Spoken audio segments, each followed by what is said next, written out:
Welcome to Striking Options, the show that reveals the options you have to better navigate markets. I'm Jeff Kilberg, and we've adjusted our show until we get back into the studio. I'm joined today by Bob Icino. Welcome, Bob.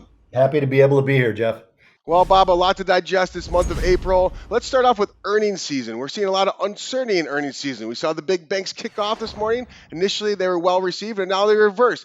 Are the banks really providing leadership, or is this a little dislocated from the actual market and the expectations for earnings season? I think they're getting a little bit of a pass, Jeff. If you look what happened to the overall market, JP Morgan first rose, then fell, but the markets didn't seem to go along with it.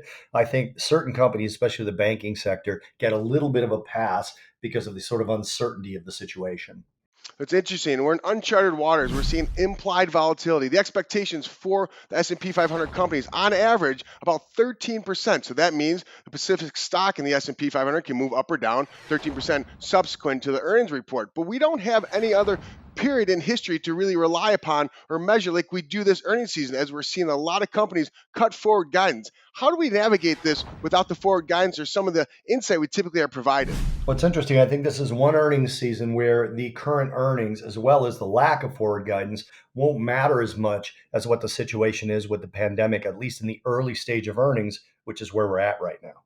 Well, maybe more the reason to express any type of view for an active investor utilizing options on futures in the E-mini S&P 500.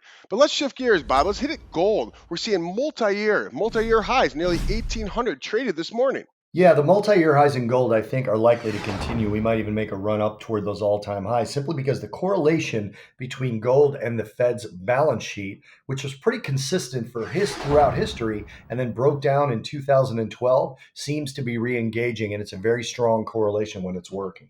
And it's interesting. You talk about 2012, and the interesting component right now is that there's a lot of strong near-term technical components that are pushing this market higher. So the gold bulls seem to have the advantage short-term. Yeah, definitely. There's definitely a tailwind as long as this is not only our central bank, but global central banks putting money to work. It brings about potential inflation. It also brings about currency devaluation. That's a really good environment for gold.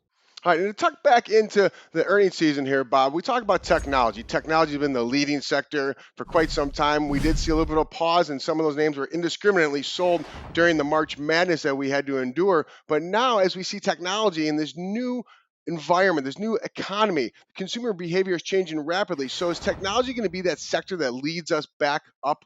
I think it is, and I think it has to be. Technology encompasses three main components of a potential recovery: capital expenditure by business, consumer behavior, and supply chains, all of which have been interrupted by this pandemic. So, if technology is leading, that's a best case scenario for a rebound. Well, we're looking forward to hearing those earnings season report and some type of reporting out of those companies next couple of weeks. Well, Bob, as always, I want to thank you for coming on. We also want to thank you for tuning in to Striking Options. Please tune in every week as we will continue to strike options.